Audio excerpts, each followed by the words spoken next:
Hello. इस video के thumbnail को देख के आप सोच रहे होंगे कि एक फाइटर जेट का इस क्वेश्चन से क्या लेना देना है, लेकिन इस वीडियो के अंत तक आप समझ जाएंगे कि इस क्वेश्चन में एक बहुत इंपॉर्टेंट कॉन्सेप्ट यूज़ हो रहा है जो फाइटर जेट्स के लिए यूज़ होता है। ये क्वेश्चन एच.सी. वर्मा सर की किताब चैप्टर काइनेमेटिक्स में ऑब्जेक्टिव 1 क्वेश्चन नंबर 13 में दिया हुआ है। इस वीडियो में मैं आपको बताऊंगा कि इस क्वेश्चन को दो अलग अलग तरीक़ों से हम कैसे सॉल्व कर सकते हैं। पहले तरीके में हम कैलकुलस यूज़ नहीं करेंगे और ये समझने में बहुत आसान होगा। दूसरे तरीके में हम कैलकुलस यूज़ करेंगे और ये समझने में बहुत सेटिस्फाइंग लगेगा आपको। इसके अलावा मैं इस वीडियो में आपको ये भी बताऊंगा कि इस क्वेश्चन को सॉल्व करने में बहुत सारे लोगों को एक डाउट होता है कि u cos theta is equal to v क्यों नहीं लिख सकते हम। ये लिखना क्यों गलत है, ये इस वीडियो में मैं आपको एक्सप्लेन करूँगा। इसके अलावा मैं आपको ये भी बताऊँगा कि फाइटर जेट्स के लिए इस क्वेश्चन के कॉन्सेप्ट का कैसे यूज़ किया जाता है। आइए अब इस क्वेश्चन को हम मेथड 1 से सॉल्व करते हैं, जिसमें हम कैलकुलस यूज़ नहीं करेंगे। इससे पहले ये समझ लेते हैं कि अगर ये पुली है, ये स्ट्रिंग है और ये मास u स्पीड से नीचे जा रहा है, तो ये मास u स्पीड से ऊपर जाएगा क्योंकि ये स्ट्रिंग खींच नहीं सकता है। उसी तरह अगर ये पुली है और ये एक मास इससे हैंग कर रहा है, ये मास अगर u स्पीड से नीचे जा रहा है और इधर वाला मास मान लीजिए किसी आर्बिट्रेरी एंगल पे है और इसकी किसी आर्बिट्रेरी वेलोसिटी है, कोई v थीटा एंगल बना रहा है ये, तो इस वेलोसिटी का कंपोनेंट अलोंग द स्ट्रिंग ये हो जाएगा v cos थीटा, एंड इस वेलोसिटी का component perpendicular to the string ये हो जाएगा v sin थीटा। अब ये v cos theta along the string है, अगर स्ट्रिंग खींच नहीं सकता है तो v cos थीटा को u के बराबर होना होगा, यानी कि u is equal to v cos theta. इसका मतलब है कि v is equal to u by cos theta. ये v sin थीटा का जो कंपोनेंट है इसका, ये इस स्ट्रिंग की लेंथ को बढ़ाने में या घटाने में कोई कंट्रीब्यूशन नहीं करेगा। तो अगर हमें स्ट्रिंग की लेंथ कांस्टेंट रखनी है, इसका मतलब v cos theta is equal to u होना होगा और उस केस में v is equal to u by cos theta हो जाएगा। इसमें जो आपने सीखा अभी कि कैसे वेलोसिटी के कंपोनेंट्स को हम रिजॉल्व करते हैं और उसको इक्वेट करते हैं तो हमें वेलोसिटी मिल जाती है, यही इसी चीज़ को अब यहाँ यूज़ करेंगे हम। मान लीजिए कि ये मास m v वेलोसिटी से ऊपर जा रहा है, इस वेलोसिटी का कंपोनेंट अलोंग द स्ट्रिंग हो जाएगा v cos थीटा और परपेंडिकुलर टू द स्ट्रिंग हो जाएगा v sin थीटा।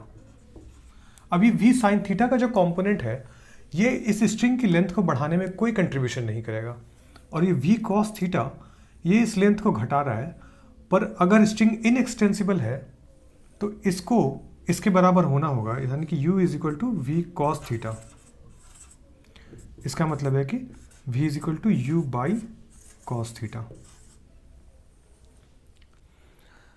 आइए इस क्वेश्चन को अब हम मेथड 2 से सॉल्व करते हैं, जिसमें हमें कैलकुलस यूज़ करना है और हमें डिफरेंशिएशन का यूज़ करना पड़ेगा।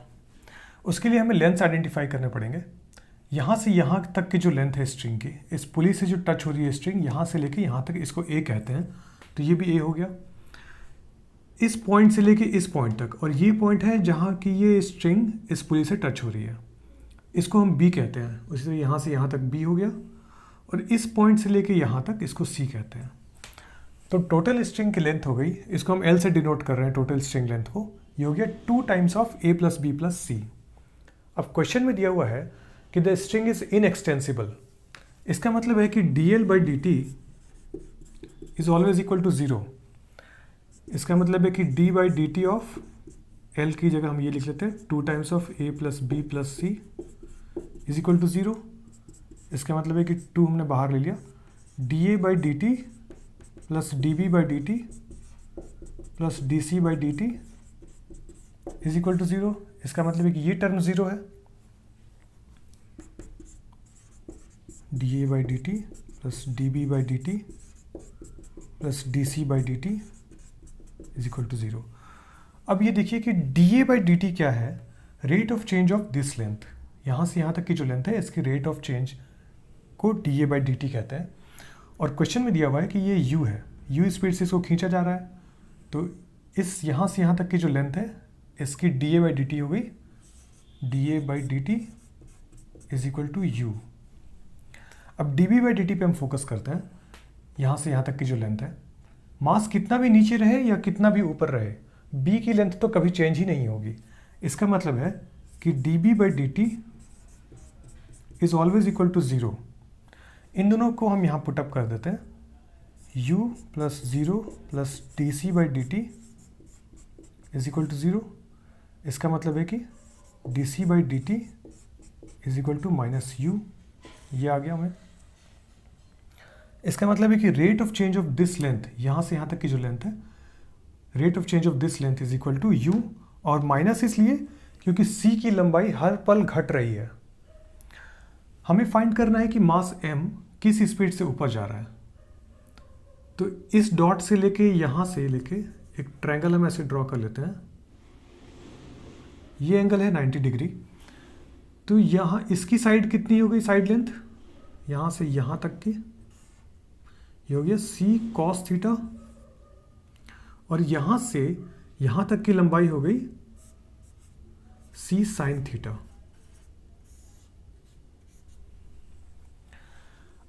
मास कितनी स्पीड से ऊपर जा रहा है इसको हम v कह देते हैं। हमें v फाइंड करना है। v is equal to minus of d by d t of c cos theta. इसको समझ लेते हैं। ये जो साइड लेंथ है, ये जिस स्पीड से घट रहा है, मास m उसी स्पीड से ऊपर जा रहा है। और नेगेटिव क्यों लिखा हमने यहाँ पे, माइनस क्यों है, क्योंकि c की लंबाई हर पल घट रही है। तो डी सी कॉस थीटा ये पार्ट नेगेटिव है, तो इसलिए हमने नेगेटिव लगा दिया ताकि v की वैल्यू पॉजिटिव आ जाए कि इस स्पीड से मास m ऊपर जा रहा है। इसको हम डिफ्रेंशिएट कर लेते हैं। तो ये हो जाएगा minus of cos theta d c by d t plus c d by d t of cos theta. ये हो जाएगा minus d c by d t हमने निकाला हुआ है ऑलरेडी, माइनस यू। तो ये हो जाएगा minus u cos theta plus c cos theta का डिफ्रेंशिएशन करेंगे तो हो जाएगा minus sine theta d theta by d t. तो ये हो जाएगा u cos theta minus c, minus और माइनस प्लस हो जाएगा यहाँ पे, c sine theta d theta by d t. ये हो गई इसकी v वेलोसिटी से मास में ऊपर जा रहा है। इसके हमने एक्सप्रेशन निकाल लिया। अब हमें इसमें D theta by d T हमें फाइंड करना है। अब एक चीज़ नोटिस कीजिएगा कि इस ट्रायंगल में ये तो हर पल घट रहा है, ये भी हर पल घट रहा है, पर यहाँ से यहाँ तक की जो लंबाई है वो कभी नहीं घट रही है। मास m चाहे जितना नीचे रहे या जितना ऊपर रहे, c साइन थीटा ये जो लंबाई है ये कांस्टेंट है। इसका मतलब है कि d by d t of c sine theta is equal to zero. इसको हम डिफ्रेंशिएट कर लेते हैं। तो ये हो जाएगा sine theta d c by d t plus c d by d t of cos theta is equal to zero. अब हमने d c by d t निकाला हुआ है, minus u sine theta plus c, sorry यहाँ पे sine theta आएगा, c cos theta d theta by d t is equal to zero. तो ये हो जाएगा, यहाँ से हम d theta by d T निकाल लेते हैं। D theta by d t is equal to u sine theta by c cos theta.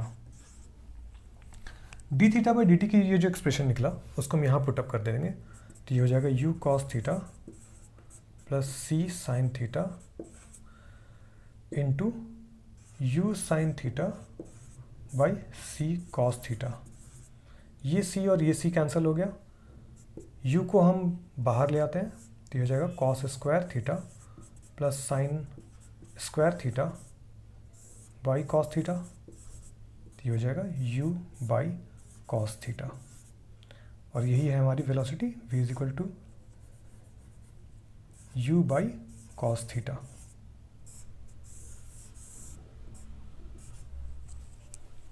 आइए अब हम ये समझते हैं कि ये जो u वेलोसिटी है इसको इस तरह से रिजॉल्व कर देना, ये हमें क्यों नहीं सही बताएगा इसकी मास के ऊपर जाने की वेलोसिटी। इसका मतलब है कि v is equal to u cos theta, ये लिखना क्यों गलत है, आइए इसको समझते हैं। लेकिन इसको समझने से पहले हम ये समझेंगे कि ऐसा लिखना सही क्यों लग रहा है हमें, कि वेलोसिटी है, इसको रिजॉल्व कर देने से ऊपर आ जाना चाहिए वेलोसिटी, ऐसा हम क्यों सोचते हैं। यूजुअली एक इस तरह का वेज दिया होता है, ये एंगल अल्फ़ा है, ये एंगल बीटा है, यहाँ एक पुली है, एक मास हैंग कर रहा है यहाँ पे, जो कि नीचे u स्पीड से जा रहा है, और ये स्ट्रिंग इधर आती है, यहाँ एक मास है। तो क्योंकि ये मास u स्पीड से नीचे जा रही है और स्ट्रिंग जो है वो इनएक्सटेंसिबल है, तो जाहिर सी बात है कि ये इंक्लाइन पे इसकी जाने की स्पीड भी u है। यहाँ तक तो सब कुछ ठीक है। अब अगर ये पूछा जाएगा कि ये मास जो हर पल इंक्लाइन पे ऊपर जा रही है u स्पीड से, उसकी हॉरिजॉन्टली जाने की कितनी स्पीड है और वर्टिकली कितनी स्पीड से ये ऊपर जा रहा है, तो आप क्या करते हैं यूजुअली कि ये जो स्पीड है u, इसको इस डायरेक्शन में रिजॉल्व कर देते हैं, वर्टिकल और हॉरिजॉन्टल डायरेक्शन में। तो ये एंगल बीटा है, तो ये एंगल भी बीटा है, आपको ये स्पीड मिल गई u कॉस बीटा, और इस डायरेक्शन में जाने की स्पीड आपको स्पीड मिल गई u साइन बीटा। ये बिल्कुल ठीक है, यहाँ तक कोई दिक्कत नहीं है। पर ध्यान दीजिएगा कि ये एंगल बीटा अल्फ़ा और ये 90 डिग्री है, ये एंगल कांस्टेंट है, तो आपने इजीली रिजॉल्व कर दिया। पर यहाँ पे एंगल थीटा कांस्टेंट नहीं है। जैसे जैसे ये मास m ऊपर जा रहा है, ये थीटा बदलता जा रहा है, हर पल ये थीटा की वैल्यू बदलती जा रही है। ये जो हमने रिजॉल्व कर दिया और हमें बड़े आसानी से यहाँ पे स्पीड मिल गया इस ब्लॉक का ऊपर जाने का और हॉरिजॉन्टली मूव करने का, इसको एक दूसरे तरीके से हम समझते हैं, तब आपको ज़्यादा क्लैरिटी आएगी। इसको मैं यहाँ पे फिर से रीड्रॉ कर लेता हूँ। ये मास m है, ये स्ट्रिंग की जो लेंथ है वो ये यहाँ से लेके ये जो पुली से टच हो रही है इसकी है, तो इसको अगर हम c कह देते हैं, और ये एंगल बीटा है।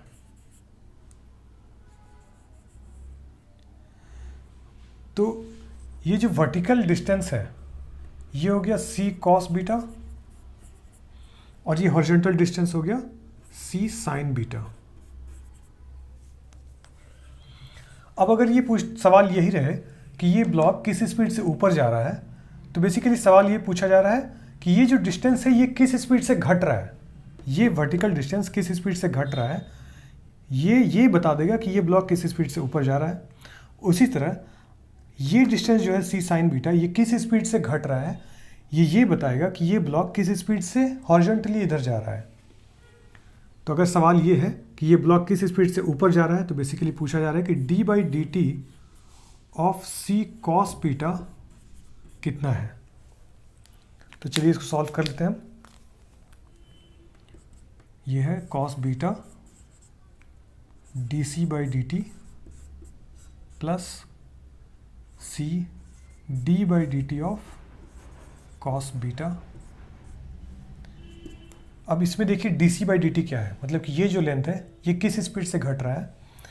ये सेम है क्योंकि ये स्ट्रिंग कनेक्टेड है इससे, तो u स्पीड से ये नीचे जा रहा है, तो ये स्ट्रिंग का ये हिस्सा भी u स्पीड से ऐसे जा रहा है।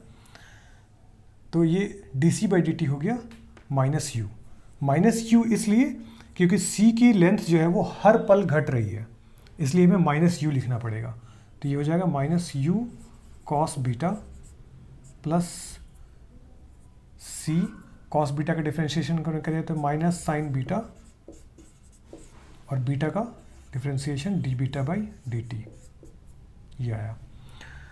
इसको हम लिख लेते हैं ऐसे, माइनस साइन बाहर ले लेते हैं, तो u cos beta plus c sign beta d beta by d t. अब इसमें देखिएगा कि बीटा एंगल कांस्टेंट है, इसका मतलब है कि d beta by d t इसकी वैल्यू 0 है, d beta by d t is equal to 0, क्योंकि बीटा कांस्टेंट है। तो ये पूरा टर्म इसकी वैल्यू हो गई 0, तो बचा क्या सिर्फ माइनस यू कॉस बीटा। इसका मतलब कि ये ब्लॉक इस स्पीड से ऊपर जा रहा है, माइनस इसलिए क्योंकि ये जो लेंथ है ये हर पल घट रहा है। तो अगर सिर्फ स्पीड आपकी पूछी जाए कि किस स्पीड से ऊपर जा रहा है तो आपको सिर्फ मैग्नीट्यूड लेना है, और सिर्फ मैग्नीट्यूड कितना हो जाएगा, u cos बीटा, इस स्पीड से ये ऊपर जा रहा है। और यही हमने तुरंत निकाल लिया था यहाँ पे रिजॉल्व करके। तो बेसिकली आप ये पूरा प्रोसेस कर रहे हैं, इसको सिर्फ आपने ज़ीरो मान लिया क्योंकि D beta by d t इसकी वैल्यू ज़ीरो है। यही चीज़ आप हॉरिजॉन्टली भी निकाल सकते हैं। अगर पूछा जाए कि ये ब्लॉक हॉरिजॉन्टली किस स्पीड से जा रहा है तो आपको क्या करना है, d by d t of c sine beta, ये निकल जाएगा sine beta d c by d t plus c d by d t of sine beta, ये हो जाएगा minus u sine beta plus c cos beta d beta by d t. अब again d beta by d t zero है तो ये पूरा term zero हो गया, बचा सिर्फ इतना। तो इसकी हॉरिजॉन्टल मूव करने की स्पीड हो गई माइनस यू साइन बीटा।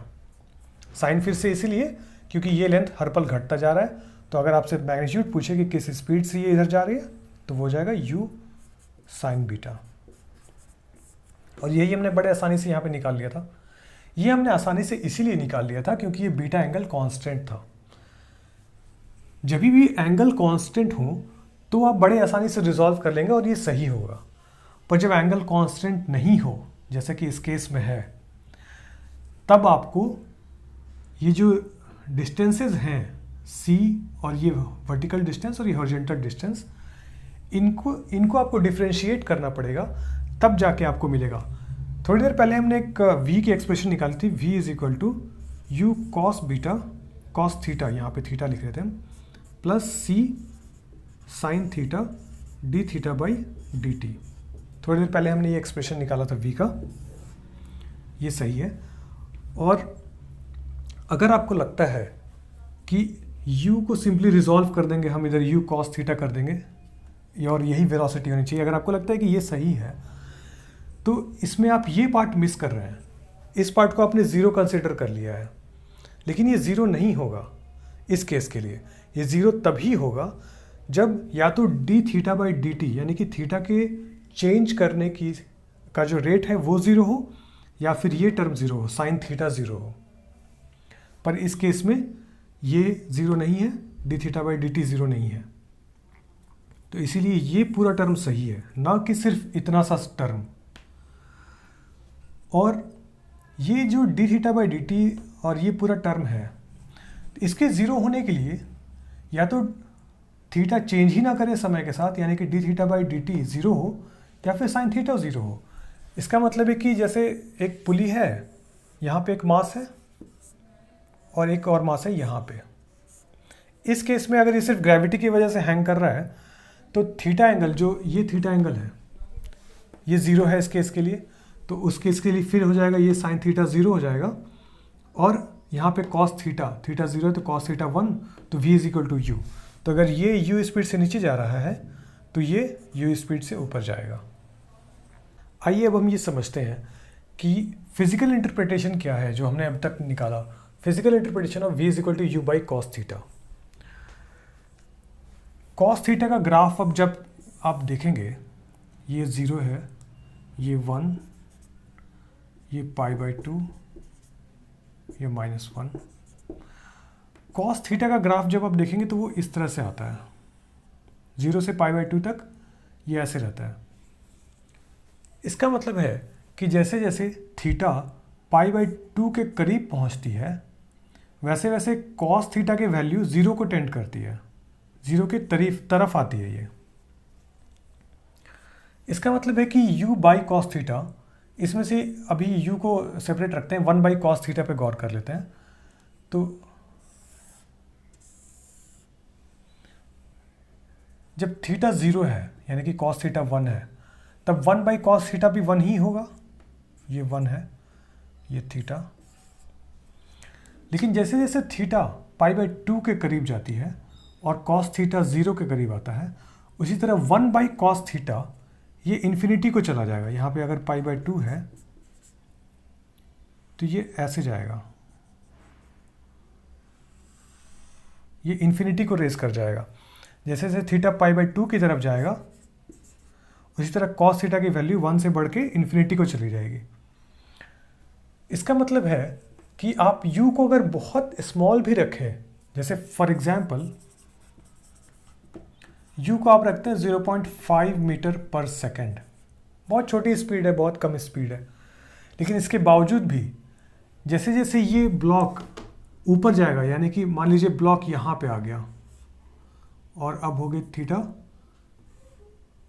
यहाँ जितनी थीटा थी उससे बढ़ गई, और जैसे जैसे ये इस लाइन के करीब आएगा, इस हॉरिजॉन्टल लाइन के करीब, वैसे वैसे थीटा जो है वो theta will tend to 90 degree, यानी कि थीटा पाई बाय 2 को टेंड करेगा जैसे जैसे ब्लॉक ऊपर जाएगा। इसका मतलब है कि बहुत स्मॉल स्पीड अगर आपने u की रखी है, उसके बावजूद भी जैसे जैसे ब्लॉक ऊपर जाएगा ये जो है ये इन्फिनिटी को चला जाएगा। v is equal to u by cos theta है। तो जैसे जैसे थीटा टेंड करेगा पाई बाय 2 को, तो ये पूरा कॉस थीटा ये टेंड करेगा 0 को। इसका मतलब है कि ये पूरा जो है ये टेंड करेगा इन्फिनिटी को। v will tend to infinity when theta tends to pi by 2। इसका मतलब है कि आप अगर इस दोनों स्ट्रिंग के दोनों सिरे को बहुत धीरे भी खींचते हैं तो भी एक जैसे जैसे ये ब्लॉक ऊपर जाएगा, मान लीजिए बहुत नज़दीक चला गया इस हॉरिजॉन्टल लाइन के, आप खींच रहे हैं बहुत स्लोली भी, तो भी इस ब्लॉक को आप इन्फिनिट स्पीड दे सकते हैं। वैसे किसी भी बॉडी की स्पीड, मैक्सिमम स्पीड जो है वो speed of light in vacuum से अधिक नहीं हो सकती, और वो स्पीड है 299,792,458 मीटर पर सेकेंड। इससे अधिक स्पीड आप नहीं दे सकते, लेकिन इसके बावजूद भी बहुत कम स्पीड से खींच करके भी आप किसी ऑब्जेक्ट को बहुत तेज स्पीड दे सकते हैं। इस क्वेश्चन में एक ये बहुत इंपॉर्टेंट कॉन्सेप्ट था कि आप किसी भी ब्लॉक को, किसी भी ऑब्जेक्ट को बहुत हाई स्पीड देना चाहते हैं तो आप सिंपली ज्योमेट्री का यूज़ कर सकते हैं। अगर आपने एक सिस्टम बना लिया तो आप बहुत कम स्पीड से खींच करके भी इसको बहुत हाई स्पीड इसको दे सकते हैं। ये ब्लू कलर का कॉस थीटा का ग्राफ है फ्रॉम 0 टू पाई बाय 2, और ये रेड कलर का 1 बाई कॉस थीटा का ग्राफ है from 0 to pi by 2। Cos theta की हर वैल्यू के लिए एक कॉरस्पॉन्डिंग 1 बाई कॉस थीटा की वैल्यू है। आप देखेंगे कि कॉस थीटा को जैसे जैसे मैं साइड करूँगा ये 1 बाई कॉस थीटा की वैल्यू बहुत तेज़ी से ऊपर जा रही है। देखिए कॉस थीटा जब यहाँ पर है यानी कि 0.4 या 3 के आसपास होगा, ये 1 बाई कॉस थीटा 5.6 के आसपास चला गया है। तो जैसे जैसे ये थीटा पाई बाय 2 की तरफ जा रहा है उसी तरफ 1 बाई कॉस थीटा बहुत तेज़ी से इन्फिनिटी की तरफ जा रहा है।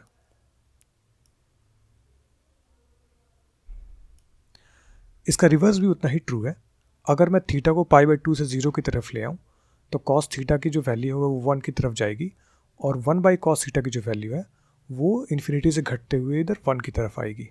जैसे कि इसमें देख सकते हैं आप, जैसे जैसे मैं थीटा को 0 की तरफ ले जा रहा हूँ ये जो इन्फिनिटी को चली गई थी ये पॉइंट, वो अब घट के वापस 1 की तरफ आ रही है।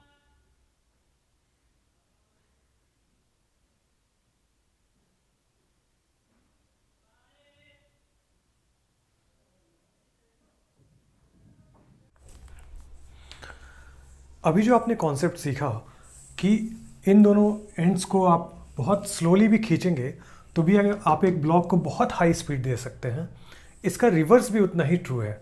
कहने का मतलब कि मान लीजिए कि यहाँ पे ये नहीं होता और यहाँ पे जगह होती कि ये मास m यहाँ ना होके कहीं और से आ रहा होता बहुत हाई स्पीड से, तो आप अगर इसको मैनेज कर पाते कि ये दोनों स्ट्रिंग्स के एंड को आप बहुत कम स्पीड पर उसको थामे रहें, बहुत कम स्पीड अलाउ करें इन दोनों एंड्स पे, तो ये जो मास बहुत हाई स्पीड से आ रहा है इसको आप बहुत तेज़ी से रोक सकते हैं यहाँ पे।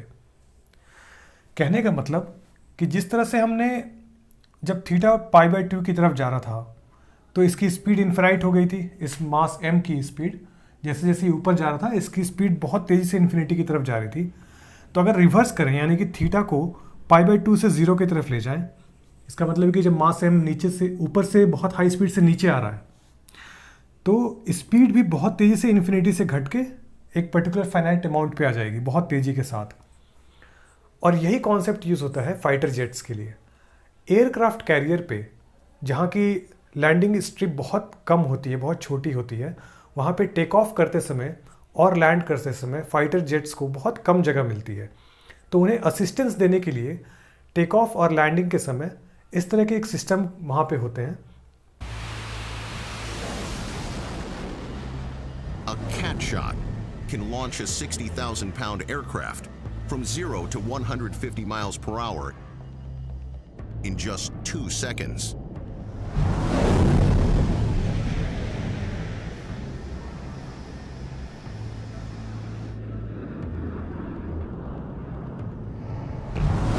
It's kind of like being shot out of a gun. To slow down, pilots rely on a system of arresting wires. Catching one is called a trap.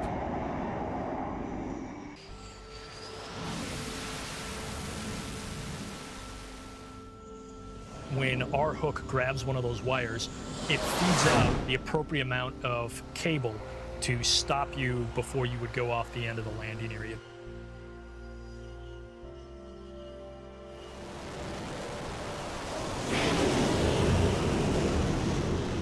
इस वीडियो में दो बहुत इंपॉर्टेंट कॉन्सेप्ट थे। पहला ये कि जब एंगल कांस्टेंट ना हो तो आप वेलोसिटी को डायरेक्टली रिजॉल्व नहीं कर सकते हॉरिजॉन्टल और वर्टिकल कंपोनेंट में। जब भी एंगल कांस्टेंट ना हो तो आप हमेशा डिस्टेंसेस का एक रिलेशन लिख लें, उसको डिफ्रेंशिएट कीजिए, उससे आपको वेलोसिटी का एक्सप्रेशन मिल जाएगा। दूसरा इंपॉर्टेंट कॉन्सेप्ट इस क्वेश्चन से है कि आप किसी भी ब्लॉक को, किसी भी मास को बहुत हाई स्पीड दे सकते हैं सिर्फ ज्योमेट्री का यूज़ करके, जैसा कि इस क्वेश्चन में है। दोनों एंड्स को बहुत स्लोली भी अगर आप खींचेंगे तो भी इस ऑब्जेक्ट को आप बहुत हाई स्पीड दे सकते हैं। अगर आपको ये वीडियो अच्छा लगा है तो आप कंसिडर कर सकते हैं इसे लाइक, शेयर और सब्सक्राइब करना। मैं आगे भी इस तरह के अच्छे अच्छे क्वेश्चंस और उनसे जुड़े कॉन्सेप्ट्स आपको बताता रहूँगा। Thank you.